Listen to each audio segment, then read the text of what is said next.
Deep in the heart of medieval Europe, an entire industry vanished as if swallowed by the earth itself. Skilled artisans, masters of fire and sand, once shaped molten glass into dazzling treasures, windows for grand cathedrals, delicate vessels for nobles, and intricate beads that traveled across continents. Then, suddenly, their workshops fell silent. No records explained their disappearance. No tales passed down their techniques. Only shards of glass, half buried in riverbanks and forgotten fields, remained as whispers of their existence. What happened to these craftsmen? Why did their knowledge vanish so completely? This isn't just a story about lost objects, it's a puzzle about people, their secrets, and how history can erase even the most brilliant minds. Picture standing at the edge of a medieval forest where the glow of a furnace once lit up the night. Inside, glassmakers worked in near mythical secrecy, guarding recipes passed down through generations like alchemists hoarding gold. Their craft was more than a trade. It was a sacred trust, protected by guilds so fiercely that sharing a technique could mean exile or worse. Yet despite their caution, their entire world collapsed. Some blame wars that scattered communities. Others point to plagues that emptied towns overnight. But the truth is far stranger, tangled in trade routes, shifting powers, and a web of silence that stretched across kingdoms. Today, we're dusting off those buried fragments to reconstruct their story. From the smoky workshops of Venice to the hidden forests of Germany, we'll trace how glassmakers shaped and were shaped by the medieval world. You'll discover how their creations fueled empires, why their disappearance left a void no one could fill, and how modern archaeologists are finally decoding their lost techniques. This is a tale of innovation and obsession, of how something as fragile as glass could outlast the hands that made it. So let's step into the shadows of history where fire, sand, and human ambition collide, and uncover the mystery of the glassmakers who disappeared. To understand the disappearance of these medieval glassmakers, we must first step into their world, a world where fire and chemistry collided in ways that seemed almost magical. The origins of their craft stretch back centuries, even before the medieval era, when glassmaking was less an industry and more a form of alchemy. Early artisans discovered that by heating sand silica to staggering temperatures and mixing it with soda ash and lime, they could create a molten liquid that hardened into something extraordinary. But this wasn't just about mixing ingredients. The real secret lay in the ratios, the timing, the precise flick of the wrist when shaping a vessel. These were techniques so valuable that masters would rather take them to the grave than risk sharing them with outsiders. The workshops themselves were often hidden away, tucked into forests or perched on the edges of towns. Partly for safety, glassmaking required intense heat, and fires were common, but also for secrecy. Imagine a place where apprentices swore oaths of silence, where even the tools were carefully guarded. Guilds controlled every aspect of production, dictating who could learn, who could sell, and even where glass could be traded. This wasn't just about protecting profits, it was about preserving a legacy. A single leak in knowledge could mean the difference between a thriving workshop and a forgotten one. Yet despite their caution, glassmakers were paradoxically nomadic. Some traveled seasonally, following demand for their wares. Others were driven by the need for raw materials, wood for their furnaces, specific sands that melted just right. Their movements left few permanent traces, making it hard for historians to piece together their lives. A workshop might flourish in one town for a generation, only to vanish without explanation, leaving behind nothing but ash and the occasional shard of glass. This transient nature made their craft vulnerable. When wars disrupted trade routes or plagues decimated populations, entire lineages of knowledge could disappear overnight. The fragility of their industry was matched only by the fragility of their creations. Glass, for all its beauty, is easily broken. A cathedral window might last centuries, but the hands that made it could be forgotten in a single generation. And that's the cruel irony. The very thing that made glass so precious, its delicacy, also made its makers expendable. When demand shifted or economies collapsed, glassmaking knowledge didn't just fade, it shattered. Today, archaeologists sift through those fragments, not just of glass but of lives, trying to reconstruct what was lost. And what they're finding suggests that the disappearance of these artisans wasn't just an accident of history. It was written into the nature of their craft from the very beginning. The secrecy of medieval glassmakers wasn't just about competition, it was survival. In an era where knowledge was power, their techniques were worth more than gold. Imagine spending decades mastering the exact temperature to turn sand into liquid, the precise moment to blow a bubble of molten glass into a perfect sphere. These weren't skills you could write down in a manual. They lived in the hands, the instincts of the artisans themselves. Guilds knew this. They bound apprentices with oaths so severe that breaking them could mean losing a hand or being cast out of the trade forever. In Venice, glassmakers were even confined to the island of Murano, not just to prevent fires but to stop them from fleeing with their secrets. But why such extreme measures? Glass was more than a commodity. It was a status symbol, a technological marvel. The difference between cloudy, brittle glass and the crystal-clear windows of a cathedral could elevate a workshop to royal patronage or ruin it. A single rival learning your formula could undercut your prices, steal your clients, and erase generations of advantage. This fear wasn't unfounded.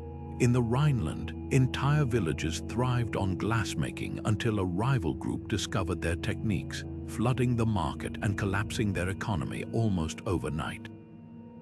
Yet secrecy came at a cost. When masters died without passing on their tricks, knowledge vanished. Some techniques were so specialized that only a handful of people in Europe understood them.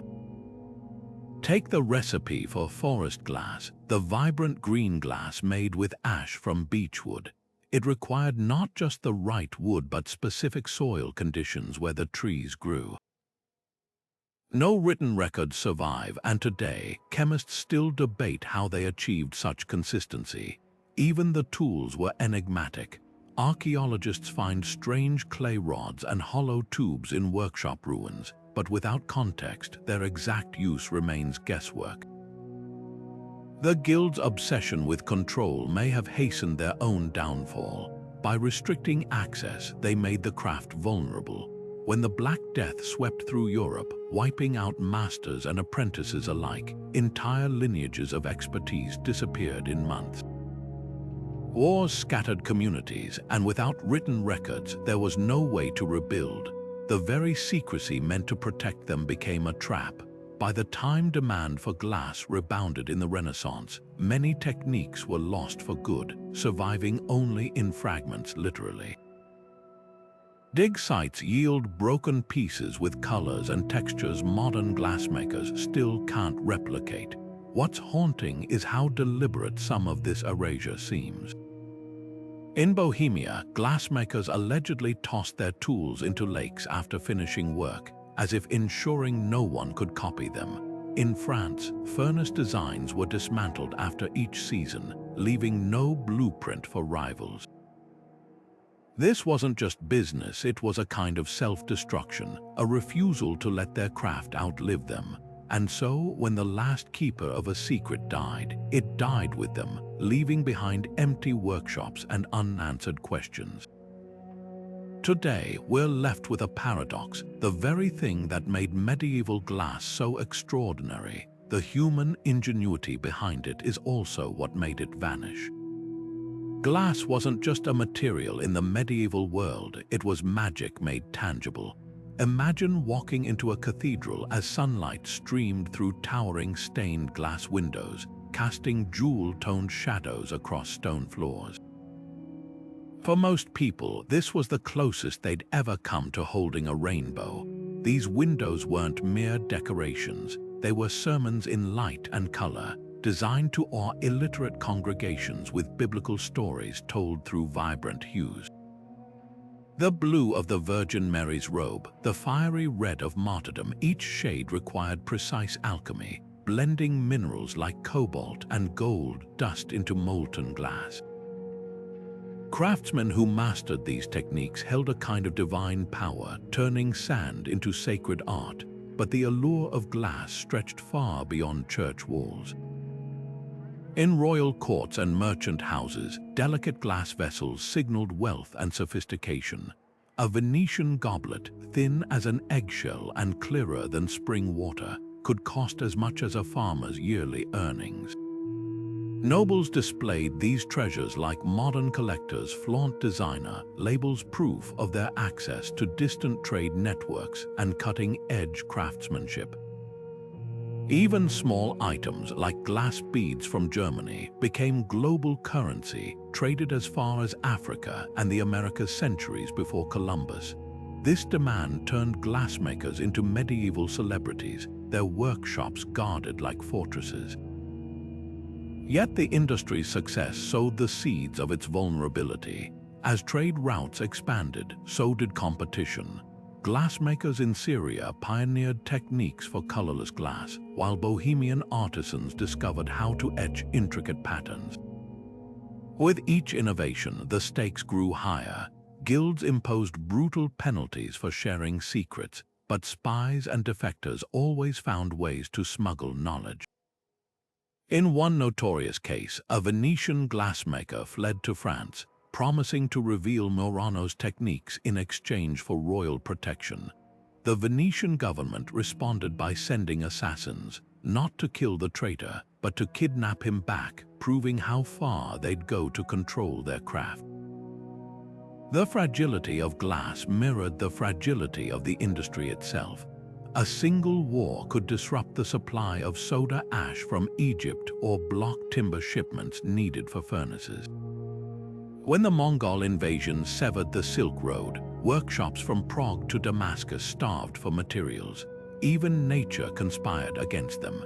In northern Europe, peat bogs preserved centuries-old glass fragments, but only because entire workshops had vanished into the mud during floods, their tools and recipes swallowed by the earth.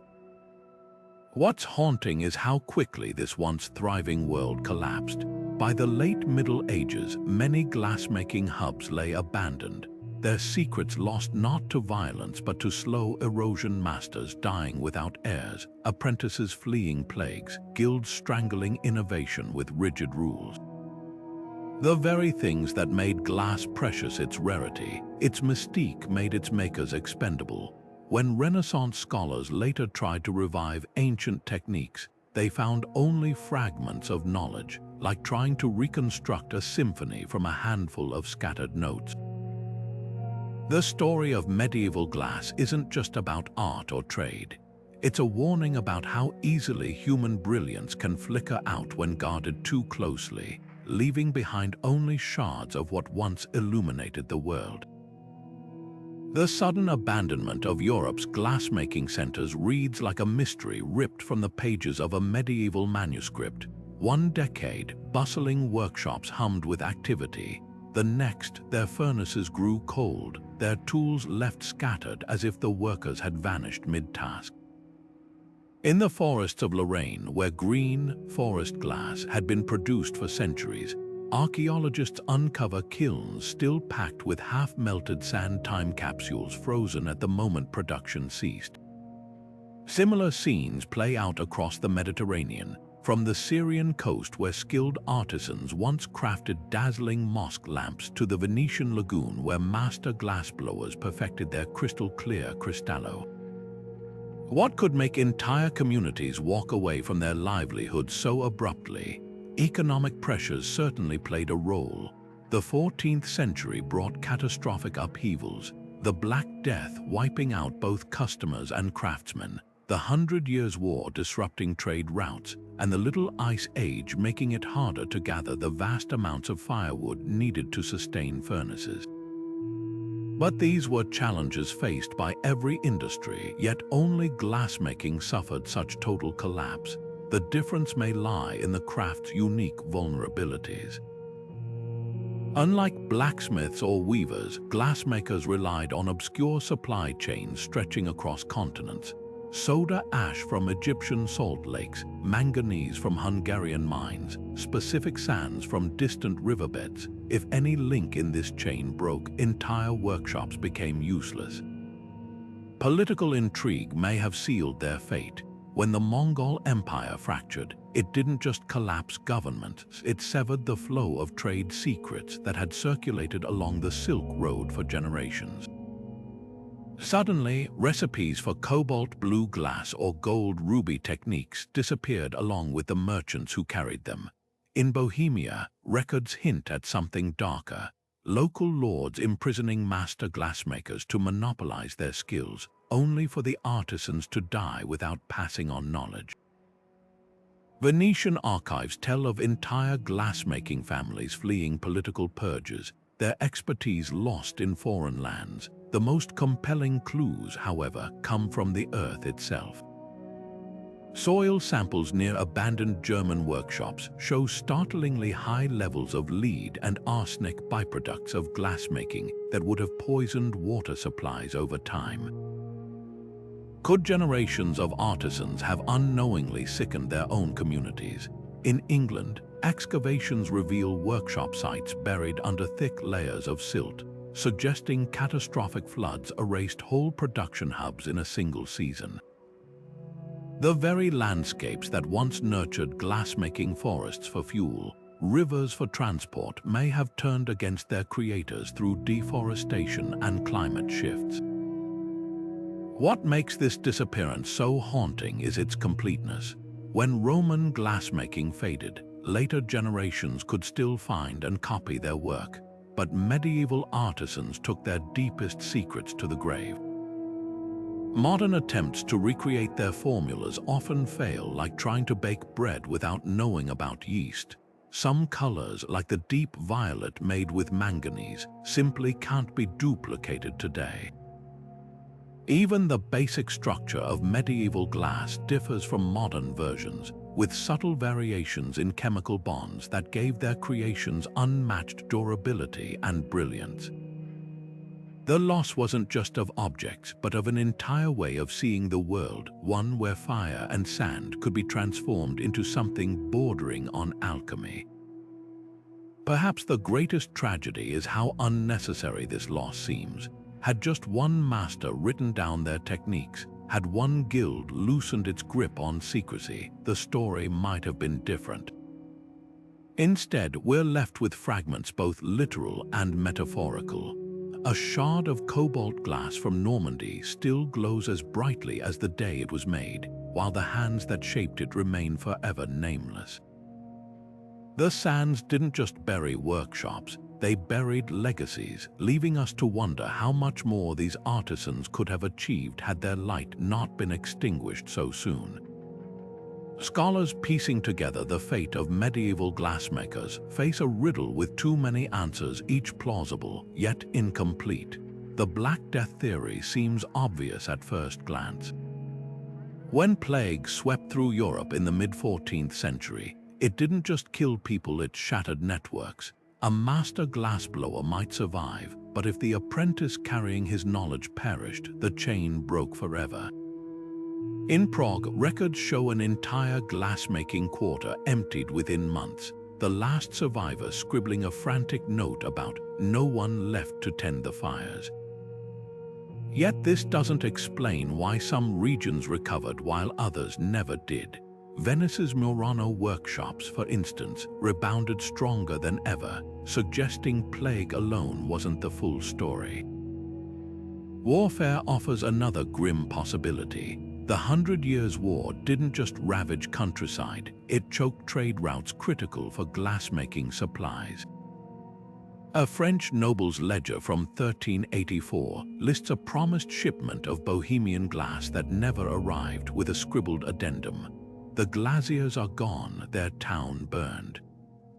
But here's the puzzle: glassmaking also vanished from peaceful regions like Switzerland's Alpine valleys, where no armies marched. Perhaps the disruption wasn't violence itself, but its domino effect. When wars made soda ash imports from Egypt unreliable, entire workshops found their recipes useless overnight.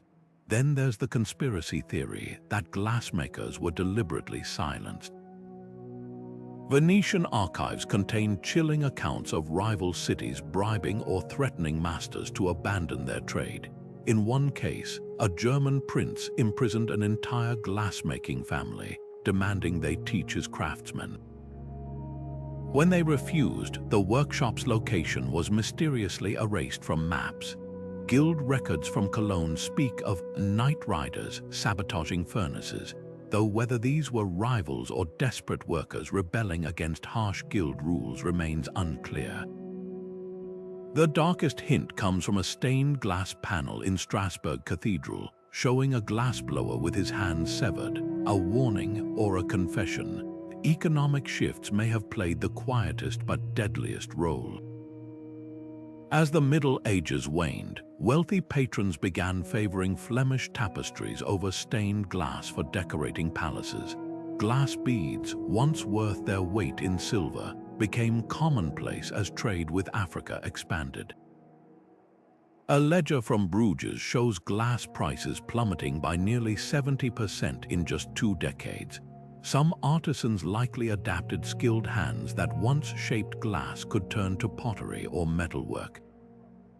This might explain why certain techniques survived in unexpected places, like a village of Swiss clockmakers using glassmaking methods to craft precision lenses. The most haunting possibility is that glassmakers engineered their own disappearance. In Bavaria, archaeologists found a kiln deliberately filled with broken tools, an act resembling ritual destruction. Could generations of secrecy have backfired, leaving artisans too isolated to survive changing times? A German folktale speaks of a master glassmaker who, upon realizing his craft was dying, threw his final masterpiece into a lake, declaring, "Let the water keep what men cannot." Whether fact or legend, it captures a painful truth that the very obsession with guarding knowledge may have ensured its loss. Perhaps the answer isn't one theory, but all of them intertwined: plague thinning ranks, wars disrupting trade, greed strangling innovation, and human pride choosing oblivion over sharing.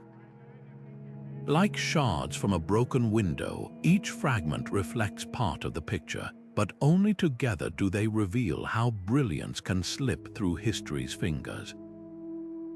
Among the most tantalizing mysteries of medieval glass are the colors: vibrant blues that outshine the sky, reds as deep as fresh blood, greens that mimic sunlight through leaves. These weren't just pigments mixed into glass, they were chemical feats, achieved through recipes so precise that modern labs still can't perfectly replicate them.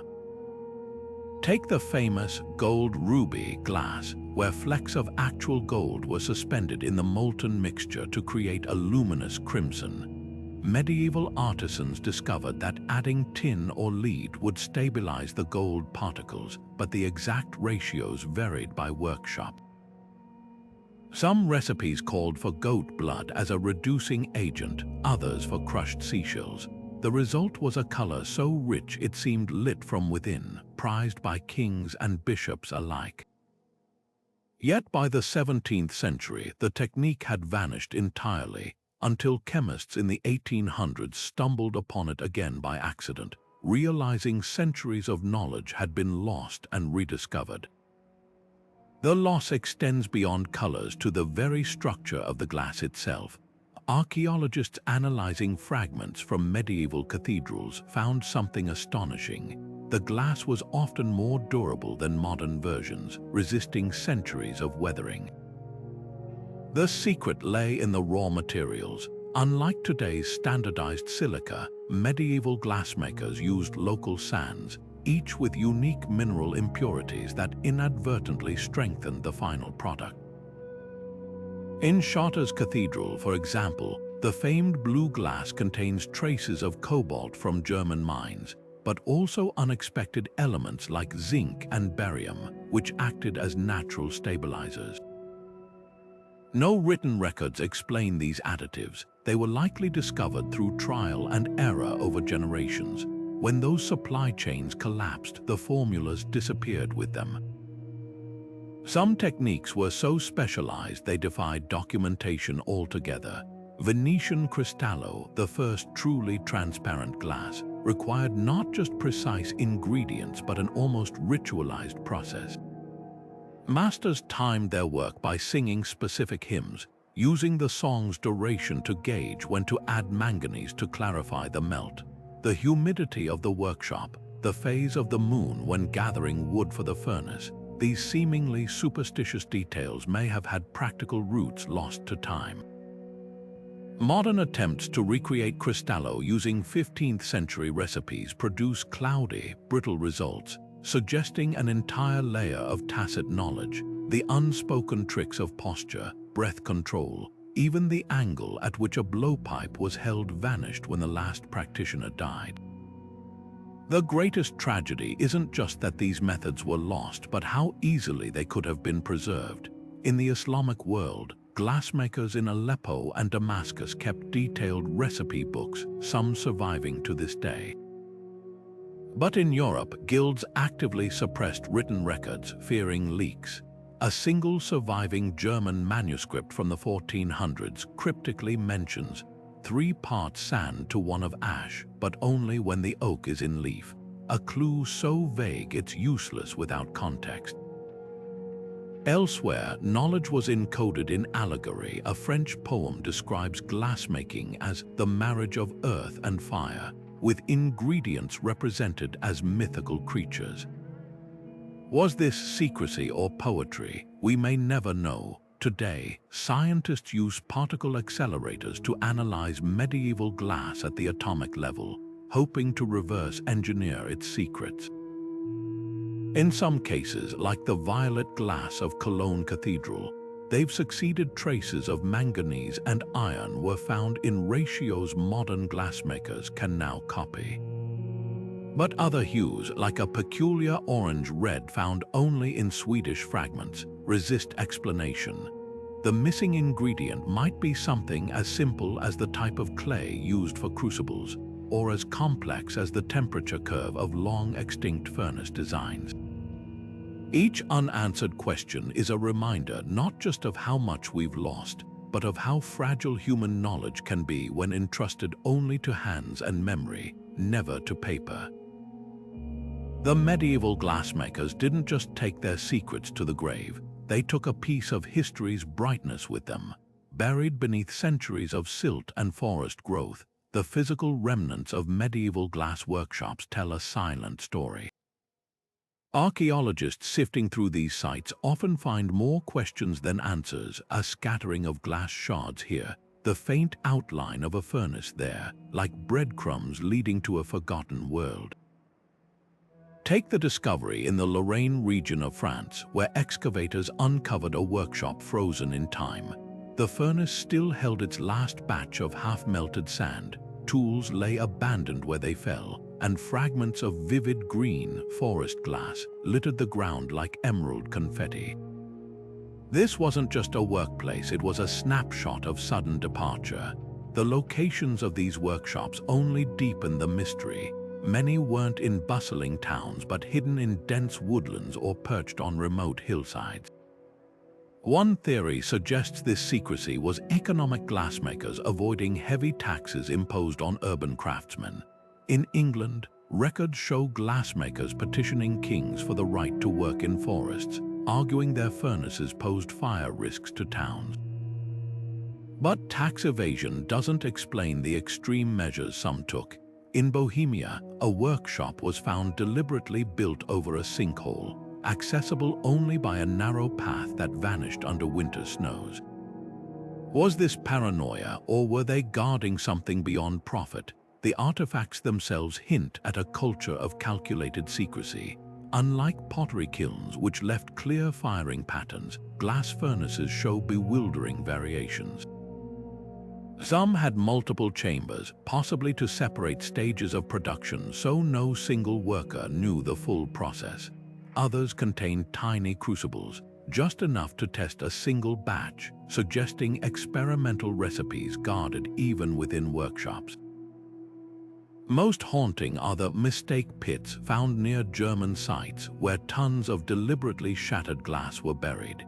Were these botched experiments or intentional destruction to prevent imitation? Recent breakthroughs in archaeology are peeling back layers of this enigma. Soil analysis around Swiss workshops revealed high concentrations of lead, hinting at glassmakers poisoning their own water supplies over generations. In Norway, a melted glass droplet found embedded in a charred wooden floor told a grim story. A workshop consumed by the very fires that powered it. Perhaps the most poignant find came from a French dig, a child's footprint preserved in clay near a furnace, a reminder that these were places where families lived, not just worked. Yet for every answer, new questions emerge. Why do some sites show signs of orderly abandonment, tools cleaned and stored, furnaces dismantled, while others look like workers fled mid-task? Why were certain colors, like a distinctive cobalt blue, produced in one region for decades, then suddenly vanish from the record? The sand holds clues, but not all speak clearly. Modern laser spectroscopy can trace the origin of individual glass fragments to specific sandbanks, revealing trade networks no document mentions, but it can't tell us why those networks collapsed. What becomes clear is that these weren't just craftsmen, they were alchemists of their age, turning humble materials into objects of wonder. Their workshops were laboratories, their recipes closely held spells. The fragments left behind glow with stories we can almost grasp. A thumbprint preserved on a cooled glass blob, the warp of a furnace brick from countless firings. They whisper of ingenuity and fear, of brilliance held too tightly. Until the next trowel strikes something unexpected in the earth, these silent shards remain our best dialogue with the ghosts of the glassmakers. The relationship between medieval glassmakers and the church was as intricate as the lead lines in a cathedral window.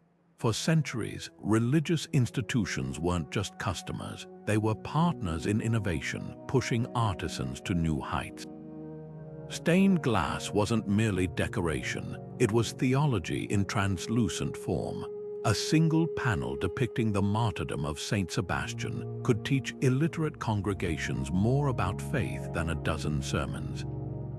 This symbiosis created a golden age of craftsmanship, but it also bound glassmakers to the church's fate for better and worse. Consider the economics behind these masterpieces. Building a cathedral required staggering sums, and stained glass was among the most expensive line items. Records from Chartres show that its windows cost more than the entire annual income of some neighboring towns. This wasn't just art, it was a financial ecosystem. Glassmakers relied on church commissions for stability, but that dependence came with strings attached. Designs had to align with doctrinal teachings. Colors followed symbolic codes: blue for divinity, red for sacrifice, and workshops near monasteries often fell under direct ecclesiastical oversight. In some cases, bishops even held glassmakers' guild charters, giving the church veto power over who could practice the craft. The Reformation didn't just challenge religious ideas, it shattered this centuries-old partnership. When Protestant reformers swept through Europe denouncing religious imagery as idolatry, stained glass windows became prime targets. In Zurich, rioters used hooked poles to drag down priceless medieval panels, smashing them into gravel for roads. London's White-Capel district became a graveyard for stained glass, with cartloads of fragments dumped into the Thames. For glassmakers specializing in religious art, this wasn't just a shift in taste, it was an existential threat. Workshops that had crafted luminous saints for generations suddenly found their skills obsolete. Some adapted by pivoting to secular designs, heraldic crests for nobles, or clear glass for the rising merchant class. Others, too entrenched in tradition, simply closed their furnaces for good. Yet the church's influence wasn't solely destructive. Its demand for brilliance drove technical breakthroughs. The quest to depict divine light led to innovations like silver stain, a technique where glass painted with silver compounds turned sunlight into liquid gold when fired. Cistercian monks, despite their vows of austerity, became unlikely patrons of clear glass. Their strict architectural rules banning colorful imagery inadvertently advanced the science of transparency. Even the Reformation's iconoclasm had an ironic upside. As stained glass markets collapsed in Protestant regions, Catholic areas like Spain and Bavaria doubled down, creating a refugee crisis for skilled artisans. Murano glassmakers secretly hired German craftsmen fleeing Lutheran territories, absorbing their techniques in the process. The darkest twist in this story lies in the shadows of church politics. During the Albigensian Crusade against heretics in southern France, entire glassmaking communities were accused of occult practices. Their ability to transmute sand into glass seen as suspiciously alchemical. Inquisition records from Toulouse describe interrogations where glassmakers were forced to reveal recipes as proof they weren't consorting with demons. Some historians argue this paranoia contributed to the craft's secrecy. If admitting you knew how to make ruby glass could get you burned at the stake, silence became survival. What emerges is a paradox. The church both nurtured and smothered glassmaking. Its patronage created conditions for extraordinary artistry, but its wars and doctrinal shifts could erase centuries of knowledge overnight. When Henry Roman VIII dissolved England's monasteries, not only were windows destroyed, the entire network of monastic glass workshops vanished, their techniques lost in the chaos. Perhaps this explains why so many medieval glass recipes read like encrypted messages, mixing practical instructions with religious symbolism. They weren't just guarding trade secrets, they were encoding survival strategies in an era when craft and faith were fatally intertwined. The stained glass that survives today is more than beauty, it's the fragile legacy of artisans walking a tightrope between reverence and risk. Trade routes in the medieval world acted like veins carrying the lifeblood of glassmaking knowledge across continents. From the bustling markets of Damascus to the foggy forests of Germany, techniques and recipes traveled with merchants, pilgrims, and even crusaders. The Silk Road wasn't just a path for silk and spices, it was a highway for innovation, where Syrian glassmakers shared secrets with Venetian traders, and Persian cobalt traveled to stain the windows of French cathedrals. But this exchange wasn't a gentle diffusion, it was a turbulent force reshaping entire industries. Consider the uneven spread of expertise. In Venice, glassmakers flourished by absorbing Middle Eastern methods, refining them into the legendary cristallo. Meanwhile, workshops in England struggled for centuries to produce even basic window glass, relying on imports from Normandy. The difference, geography as destiny. Cities along major trade routes like Constantinople or Cairo became melting pots of technique, where artisans could blend Egyptian soda ash with Baltic amber to create entirely new formulas. Isolated regions cut off from these networks often stagnated, recycling the same crude methods for generations. Competition proved just as transformative as collaboration. When Syrian glassmakers perfected the art of gilding glass with gold leaf, their products flooded European markets, undercutting local workshops. Records from Cologne describe guilds panicking as shipments of Damascus glass arrived, their prices so low that German craftsmen couldn't compete. Some responded by innovating Bohemian glassmakers developed their own signature etched designs, but others folded, their knowledge vanishing with their livelihoods. The irony is stark. The same trade routes that spread glassmaking also sowed the seeds of its decline in some regions. The rise of new hubs created seismic shifts. Take Altair, a tiny Italian town that became a glassmaking powerhouse by poaching Murano's masters, offering them freedom from Venice's draconian guild laws. Soon, Altair's artisans were fanning out across Europe, from Spain to Sweden, carrying techniques once jealously guarded. This diaspora should have preserved knowledge, but it had a darker side. As skills spread, scarcity vanished. Glass went from a luxury to a commodity, and with that transition came plummeting prices. A ledger from Burgundy shows that between 1320 and 1350, the cost of stained glass panels dropped by nearly 60%.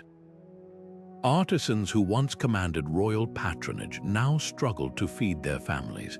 The most fascinating clues lie in the failures, the techniques that didn't spread. Chinese glassmakers, for instance, had mastered lead-based glass centuries before Europe, yet this knowledge never crossed the Silk Road in any meaningful way. Was it deliberate obstruction or simply the whims of trade? A shipwreck off Oman offers a tantalizing hint. Its cargo included Mesopotamian glass ingots stamped with what scholars believe were trade secrets warnings, suggesting some knowledge was actively suppressed. Even in an interconnected world, secrets could still fall through the cracks. Perhaps the cruelest twist was how globalization exposed glassmakers' vulnerabilities. When the Mongol Empire unified Eurasia in the 13th century, it created a golden age of exchange only for the Black Death to exploit those very routes decades later. Workshops that had thrived on distant materials collapsed when supply chains snapped. A letter from a glassmaker in Montpellier pleads for shipments of Levantine soda ash that never came, his furnace sitting idle for want of one ingredient. The medieval world's interconnectedness, which had nurtured glassmaking for centuries, ultimately made it fragile. When crisis came, it wasn't just a local disaster, it was a cascade of failures stretching from the Mediterranean to the Baltic. The shards we dig up today aren't just broken glass, they're fragments of a network that once bound continents together until the threads finally frayed. The glow of a medieval glass furnace held more than just heat, it crackled with possibility, a boundary where craft collided with alchemy. To outsiders, these artisans were mere tradesmen shaping vessels and windows. But in the shadows of their workshops, they performed transformations that bordered on the magical, turning lead into gold like lustres and sand into substances that captured light itself. This wasn't just technical skill, it was a kind of applied philosophy, where every batch of molten glass tested the limits of what matter could become. Alchemical manuscripts from the period hint at this duality. A 12th century text attributed to the monk Theophilus describes glassmaking in terms that sound more like spellcasting than chemistry, phrases like, "when the moon governs the fire," or "the marriage of fixed and volatile spirits." To modern eyes, these seem like poetic flourishes, but to medieval thinkers, they were precise instructions. The line between practical recipe and mystical formula was intentionally blurred. Glassmakers understood that adding manganese dioxide could clarify glass, but they might also chant specific incantations while doing so, believing the words influenced the outcome as much as the minerals. The most striking evidence of this alchemical mindset lies in the colors they achieved. Creating deep ruby glass with gold wasn't just a technical challenge. It mirrored the alchemist's quest to transmute base metals into noble ones. A surviving notebook from a 15th century Venetian glassmaker lists ingredients alongside astrological symbols, suggesting batches were timed to planetary alignments. When German craftsmen produced blood glass, a startling red made with copper, contemporaries whispered they discovered the philosopher's stone, able to fix color the way alchemists sought to fix mercury into gold. Yet this fusion of art and arcana came at a cost. As the Renaissance dawned, glassmaking began shedding its mystical trappings. Scholars like Georgius Agricola documented techniques with clinical precision, dismissing the old wives' tales of moon phases and incantations. What had once been a holistic craft, equal parts science, art, and ritual, fractured into specialized disciplines. The irony is palpable. Just as glassmakers perfected their most dazzling creations, the worldview that birthed them was declared obsolete. Perhaps the ultimate testament to their alchemical legacy lies in what we still can't replicate. Modern labs have reverse-engineered medieval gold ruby glass, but a peculiar violet from Chartres Cathedral defies reproduction, its formula lost along with the esoteric knowledge that birthed it. Like alchemy itself, medieval glassmaking thrived in the liminal space between known and unknown, where sand could become stained glass and craftsmen, for a fleeting moment, held the power to turn the ordinary into the extraordinary. Their furnaces didn't just melt silica, they melted the boundaries of what was possible, leaving behind a legacy as luminous as it is enigmatic. The economics of medieval glassmaking read like a cautionary tale about the fragility of luxury. Producing even a single pane of stained glass required staggering investments, not just in materials, but in infrastructure. A typical workshop needed access to specific sands, imported soda ash from Egypt, beechwood ash for potash, and vast quantities of timber to sustain furnaces burning at nearly 2,000 degrees Fahrenheit. The tools themselves were marvels of specialization: blowpipes with exact diameters for different glass thicknesses, iron rods with custom-shaped tips, and clay crucibles that had to be replaced after just a few uses. These weren't craftsmen who could pack up and move easily. Their operations were anchored in place by the weight of their own necessities. When economic winds shifted, glassmakers found themselves extraordinarily vulnerable. The 14th century brought perfect storms of disruption: the 100 Years' War choking trade routes, the Black Death shrinking both labor pools and wealthy patrons, and the Little Ice Age making timber scarcer. Records from Burgundy show the price of firewood tripling between 1330 and 1350, forcing some workshops to choose between heating homes or fueling furnaces. In England, tax rolls reveal glassmakers abandoning sites, not because their skills faded, but because the cost of importing soda ash became prohibitive after French ports closed to English ships. The industry's reliance on elite patronage created another fault line. Stained glass windows weren't just expensive, they were investments tied to specific cultural moments. When cathedral building boomed in the 12th and 13th centuries, workshops flourished, but as tastes changed, so did demand. The rise of tapestry in 15th century courts diverted noble spending away from glass. A ledger from the Duke of Berry's court shows his household commissioning 23 tapestries in 1 year while ordering just 2 stained glass panels, a stark indicator of shifting priorities. Some glassmakers adapted by pivoting to smaller luxury items like perfume bottles or spectacles, but guild restrictions often hampered such reinvention. In Venice, regulations forbade cristallo makers from producing anything but traditional vessels until the 16th century, leaving them helpless as markets evolved. Perhaps the most damning economic factor was the industry's own success. As techniques spread across Europe through the 13th century, regional specialties emerged: Bohemian engraved glass, Syrian gilded lamps, Venetian cristallo. This diversity should have strengthened the trade, but instead it triggered a race to the bottom. shipping manifests from Genoa's ports show glass prices plummeting as competition intensified. A stained glass panel that cost 12 livres in 1300 sold for just 5 livres by 1350, adjusted for inflation.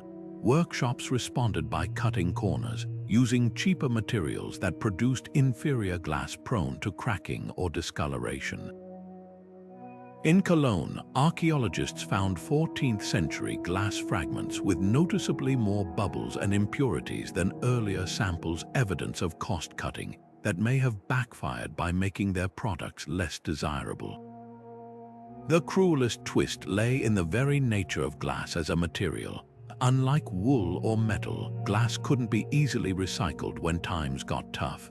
A famine might force a blacksmith to melt down tools for reuse, but shattered glass was often beyond recovery. Excavations at abandoned workshops reveal heart-wrenching scenes. Storage rooms full of finished pieces never shipped, their colors still vibrant after centuries, waiting for buyers who never came. These silent hoards tell us the glassmaker's disappearance wasn't always sudden catastrophe. Sometimes it was slow suffocation, as orders dwindled and furnaces cooled one by one, until the last master packed away his tools, leaving only ghosts in the ashes. What makes their economic downfall particularly haunting is how modern it feels. This wasn't just medieval hardship, it's a story about supply chain disruptions, shifting consumer tastes, and industries failing to adapt.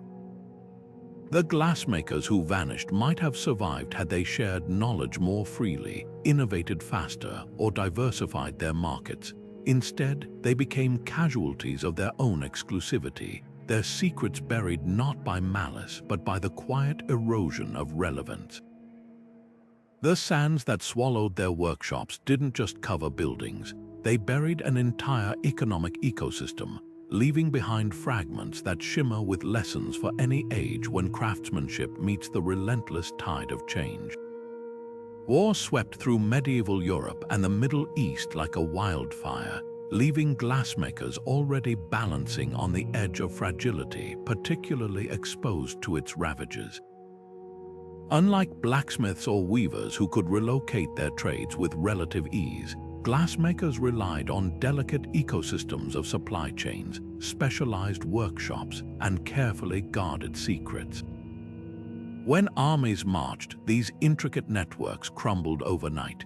Consider the fate of Syrian glassmakers during the Mongol invasions of the 13th century. Cities like Aleppo and Damascus had been centers of innovation for centuries, producing mosque lamps that glowed like captured moonlight. Then came the siege engines, reducing workshops to rubble and scattering master artisans to the winds. Some fled to Egypt, others to Anatolia, but without their carefully calibrated furnaces and local materials, their legendary techniques faded into obscurity. The 100 Years' War between England and France offers another grim case study. Tax records from Normandy show glassmaking villages along the Seine emptying between 1340 and 1360, not from plague but from military raids. A heartbreaking account from a monk in Rouen describes finding a glassmaker's workshop burned to the ground, the kiln still warm, and the master's ledger open to a half-completed order for Canterbury Cathedral. Such violence didn't just destroy property, it severed the thread of knowledge transmission. An apprentice killed in a skirmish might have been the sole inheritor of a glass staining technique perfected over generations. Even when workshops survived the fighting, war's indirect consequences could be fatal. Trade routes buckling under conflict made key ingredients like Lebanese cedar ash or Egyptian natron impossible to obtain. A letter from a Bohemian glassmaker to his brother in 1387 complains, "3 years now without good sand from the Elbe, what we scrape from the riverbank clouds the glass like fog." Without these precise materials, entire regional styles vanished.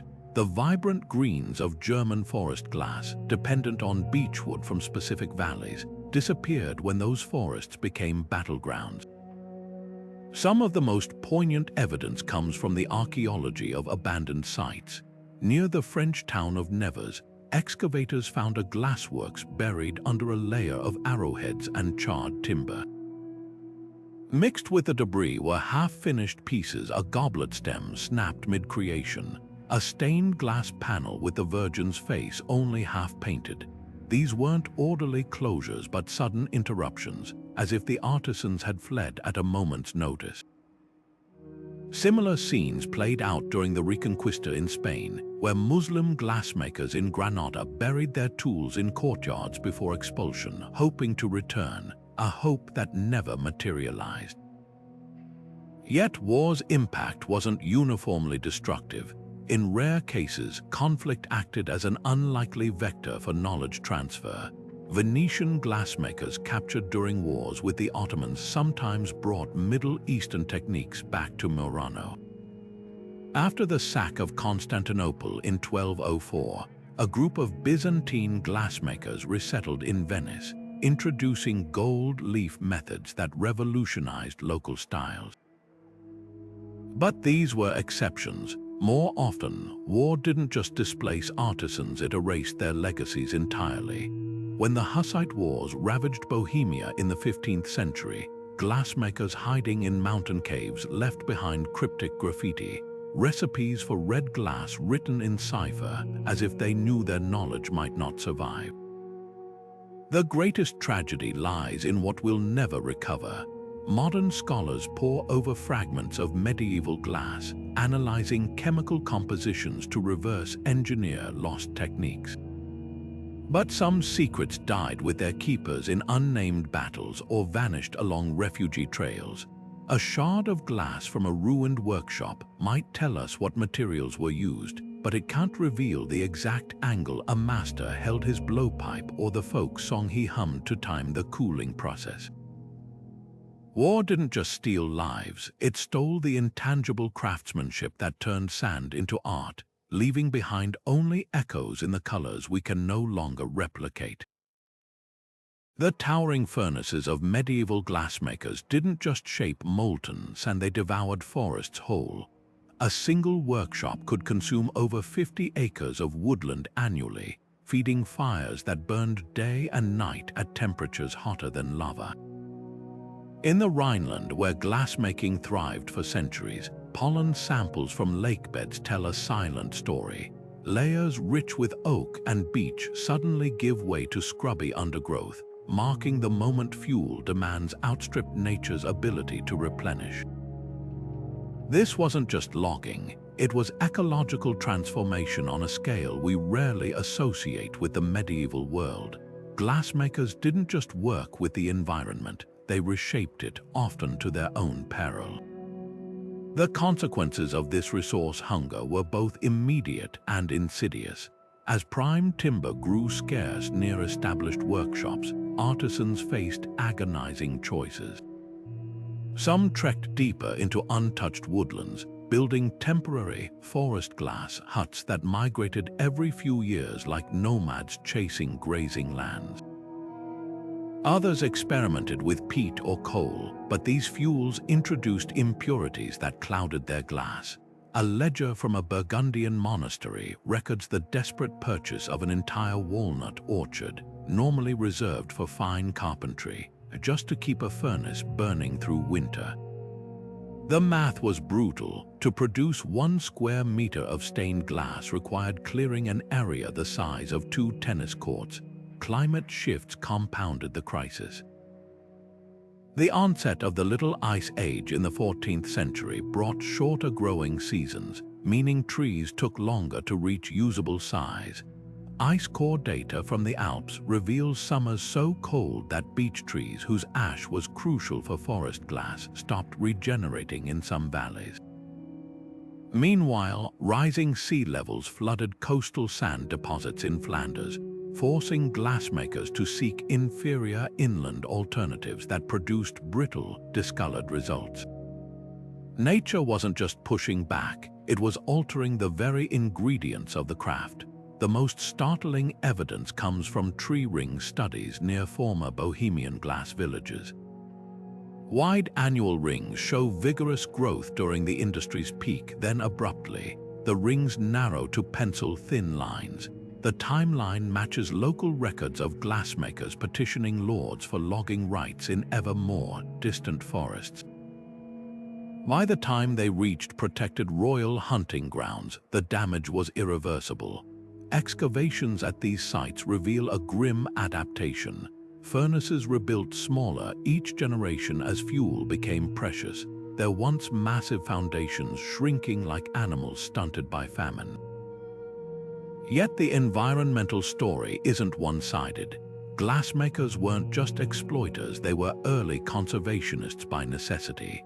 In the Vosges Mountains, guild ordinances required replanting 2 trees for every one felled, centuries before modern forestry laws. Venetian archives detail elaborate systems to recycle broken glass into new batches, reducing the need for fresh materials. Some workshops even developed seasonal production cycles, aligning with tree growth patterns to prevent clear cutting. These weren't ethics-driven choices but survival tactics, proving how deeply entwined their fate was with the land. The cruelest irony lies in how environmental pressures erased the very proof of their impact. As workshops vanished, forests slowly reclaimed the scars. Today, what we mistake for pristine medieval woodlands often hide the ghostly outlines of old furnaces beneath moss and roots. Only chemical traces in the soil, elevated lead from glass additives, unusual pH levels from ancient ash dumps betray where these artisans once reshaped ecosystems. Their disappearance wasn't just the loss of a craft, it was nature reclaiming ground after a centuries-long dialogue between human ambition and environmental limits. The glassmakers didn't merely run out of trees, they encountered a truth we still grapple with. No technology, however brilliant, can thrive indefinitely when it consumes its own foundations. The stained glass windows of Chartres cathedrals still blaze with colors that defy time, cobalt blues and ruby reds glowing as vibrantly today as they did 8 centuries ago. These luminous masterpieces are more than just medieval relics. They're living proof that the glassmakers' legacy outlasted their disappearance. Walk into any Gothic cathedral, and you're standing in a gallery of their ghostly brilliance, where sunlight transforms silica and metal into divine storytelling. But their influence stretches far beyond church walls. Modern glass artists from Murano to Manhattan still study medieval fragments, chasing secrets those artisans took to their graves. The curve of a Venetian goblet, the prismatic edge of a crystal paperweight, these are echoes of techniques perfected in long-vanished workshops. What makes their enduring impact so remarkable is how much was lost. Medieval glassmakers achieved feats modern science struggles to replicate. Take the famous Lycurgus cup in the British Museum, a 4th century Roman cage cup that changes color depending on the light.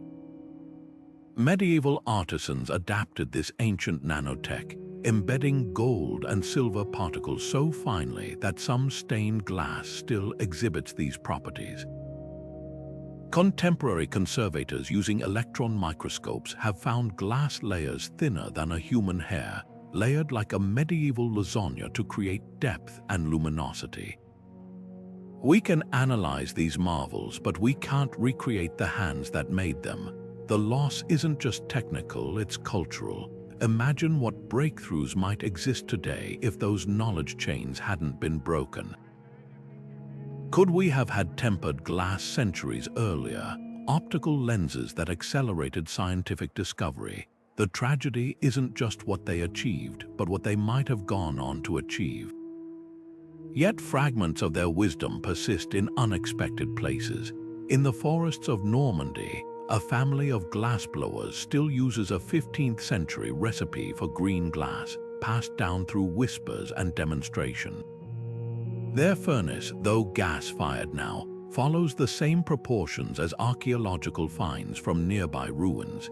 In Syria, artisans crafting mosque lamps employ tools nearly identical to those found in Crusader-era dig sites, proof that some traditions slipped through history's cracks. Even industrial glass manufacturing owes a debt to medieval innovations.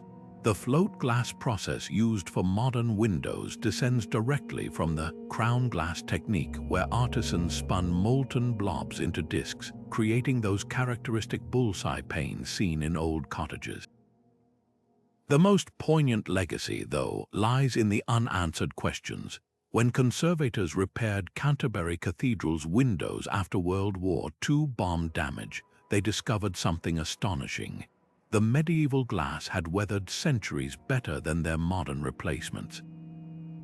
Analysis revealed trace minerals from long-depleted sand sources and organic compounds suggesting forgotten additives like milk or urine. These weren't crude experiments. They were sophisticated formulas, refined through generations, and then lost to war, plague, or simple silence. Today's artists replicating medieval methods often hit walls. A German studio spent years trying to reproduce the exact violet of Strasbourg Cathedral's grapes, only to realize the color depended on manganese from a mine exhausted in the 1300s. Perhaps the glassmaker's true lesson is about knowledge itself, how fragile it is, how easily it evaporates without caretakers. In an age where we digitize everything, their story reminds us that some wisdom lies only in hands and hearts, in the tilt of a wrist or the timing of a breath. Their windows still glow, their bottles still surface in riverbeds, but the minds that shaped them are gone. And so we're left with a paradox. Their work surrounds us, yet their world remains just out of reach, like sunlight refracted through ancient glass, visible, dazzling, but impossible to hold. Modern glassmakers and scientists stand before medieval stained glass windows like detectives at a crime scene, piecing together clues from fragments left behind. Armed with spectrometers and centuries-old manuscripts, they're attempting what once seemed impossible, breathing life back into techniques dead for half a millennium. At the Corning Museum of Glass, researchers have spent decades reconstructing medieval furnaces brick by brick, only to discover their modern versions struggle to reach the necessary temperatures without cracking. The problem isn't just engineering, it's the missing human element.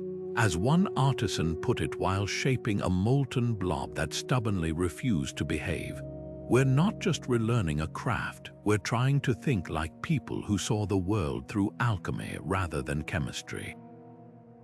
Some breakthroughs have been startling. By analyzing glass from Canterbury Cathedral with particle accelerators, scientists identified trace amounts of manganese and iron in ratios that produced unparalleled clarity. When modern glassmakers replicated these proportions, the results came shockingly close, but with one catch.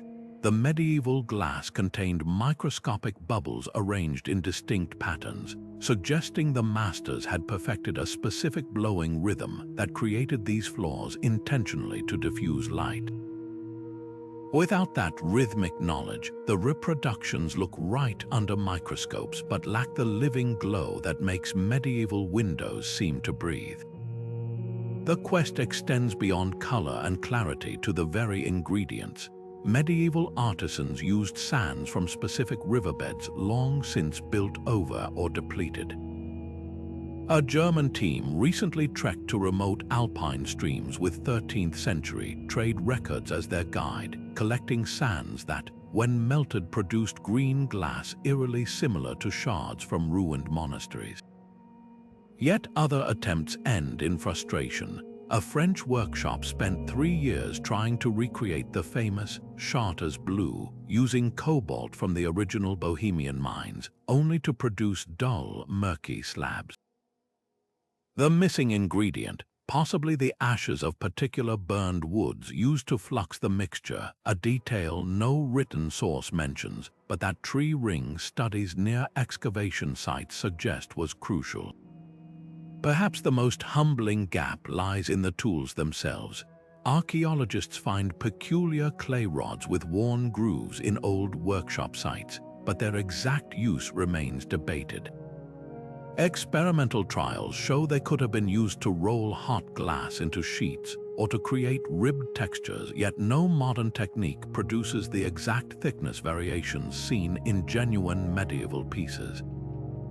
At the University of York, craftsmen using reconstructed tools discovered something profound. Many medieval glass artifacts show tiny indentations that match the fingerprints of left-handed artisans.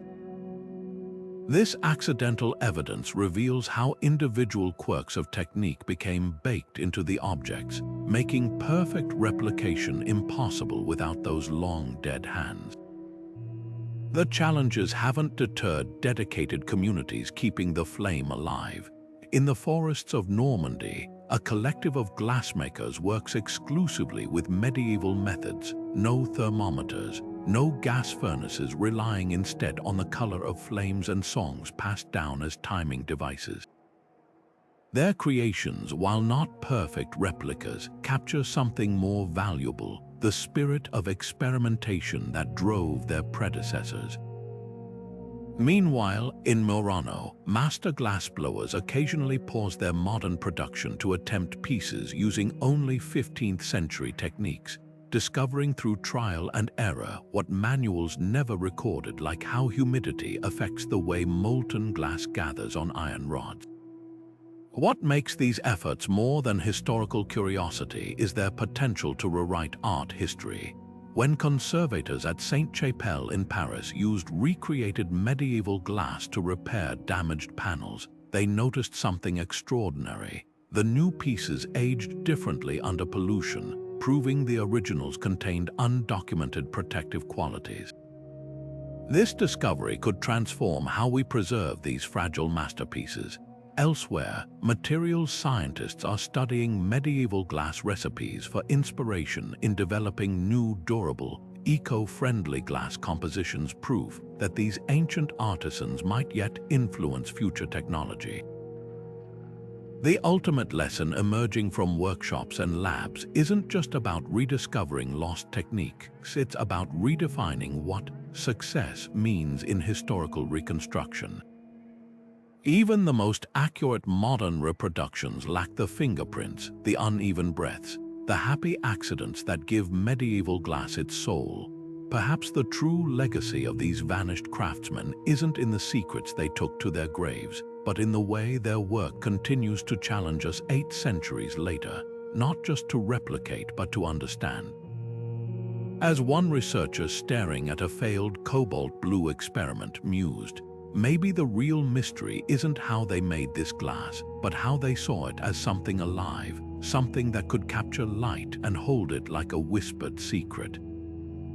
In the medieval imagination, glass wasn't merely a substance, it was a mirror held up to the divine. Scholars and theologians saw in its transparency a metaphor for the human soul, fragile as a thin pane, yet capable of channeling celestial light without distortion. The stained glass windows of cathedrals weren't just decorations, they were theological arguments in radiant form, transforming sunlight into sacred narratives that even the illiterate could understand.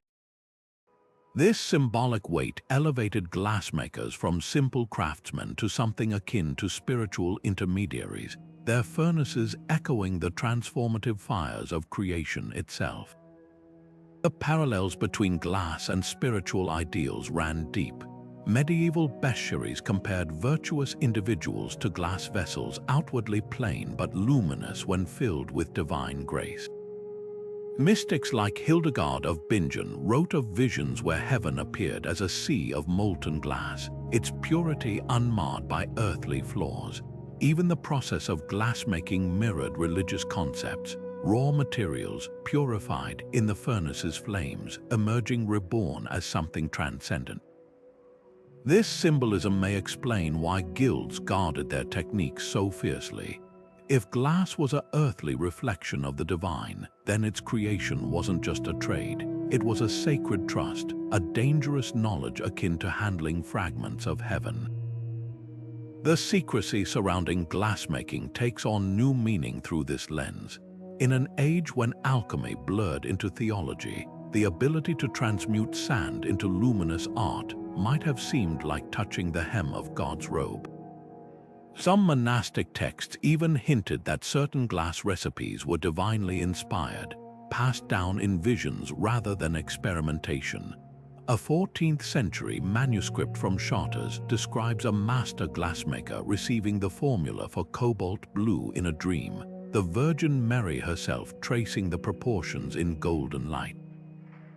Whether fact or legend, such stories reinforced the idea that these artisans weren't just manipulating materials, they were stewards of mysteries. Yet this reverence came with a paradox. The same spiritual significance that elevated glassmakers also made them targets. During waves of religious fervor, their workshops were sometimes accused of practicing forbidden arts. Inquisitors in southern France interrogated glassblowers about whether their furnaces' intense heat could be demonic in origin, while reformist preachers denounced stained glass as idolatrous extravagance. The very beauty that made their work sacred to some rendered it suspect to others, leaving glassmakers walking a knife's edge between reverence and suspicion. Perhaps the most poignant legacy of this symbolism lies in the glass itself.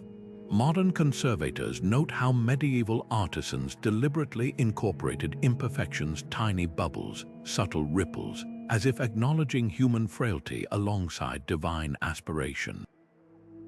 Unlike the flawless machine-made glass of today, these handmade panes seem alive, their quirks catching light in unpredictable ways. It's a reminder that for medieval thinkers, perfection wasn't about sterile precision, but about the tension between earthly fragility and heavenly radiance, a philosophy forged in fire and sand, still glowing softly after 8 centuries. The glow of medieval furnaces casts light on an overlooked truth: glassmaking wasn't exclusively a man's world. Hidden in the margins of guild records and convent ledgers lie traces of women who shaped, blew, and stained glass alongside their male counterparts. At the convent of Wienhausen in Germany, account books from the 14th century list payments for stained glass panels crafted by nuns, their delicate brushwork evident in surviving fragments. In Venice, notarial documents reveal widows like Marietta Barovia taking over family workshops after their husbands' deaths, signing contracts with the same authority as male masters. These weren't anomalies, they were part of a quieter tradition, one often erased by time and assumption. The silence around female glassmakers speaks volumes about medieval society. Guild statutes from Cologne explicitly barred women from formal apprenticeships, yet tax rolls show wives and daughters working in family workshops as unregistered assistants. A stained glass panel in York Minster depicts a woman holding a blowpipe, her presence so unremarkable to contemporaries that historians long assumed she was an allegorical figure. The contradiction is stark. Women's hands clearly shaped glass, but their names rarely appeared in guild rolls or patron records. Some scholars argue this wasn't deliberate erasure but casual omission, their labor so woven into domestic life that chroniclers didn't deem it worth noting. Convents became unexpected hubs of female glass artistry. At St. Walburga's in Flanders, archaeological digs uncovered kiln fragments alongside prayer books, suggesting nuns produced both devotional texts and the stained glass that illuminated them. These women had unique advantages: access to education, freedom from marital obligations, and networks of wealthy abbey patrons. A surviving design sketch from the Rupertsberg convent, likely drawn by none other than Hildegard of Bingen herself, shows intricate glasswork plans with color formulas scribbled in Latin margins. Unlike secular workshops, convents kept meticulous records of materials and labor, offering rare proof of women's technical expertise. Widows occupy a fascinating gray area in this history. Venetian archives preserve the case of Lucia of Murano, who petitioned the Doge in 1423 to continue her late husband's workshop. The council granted her request, but only if she remarried within a year, ensuring male oversight. Elsewhere, widows like Marguerite de Vaudemont in Lorraine operated independently, supplying glass to monasteries under their own names. Their success often depended on a precarious balance: too prosperous, and they faced pressure to remarry or sell; too visible, and guilds might revoke their rights. Still, their persistence hints at a shadow economy of female-led craftsmanship, thriving just beneath the official record. The greater mystery isn't whether women participated, but why their stories faded. Some point to the Reformation, when dissolving convents scattered communities of female artisans.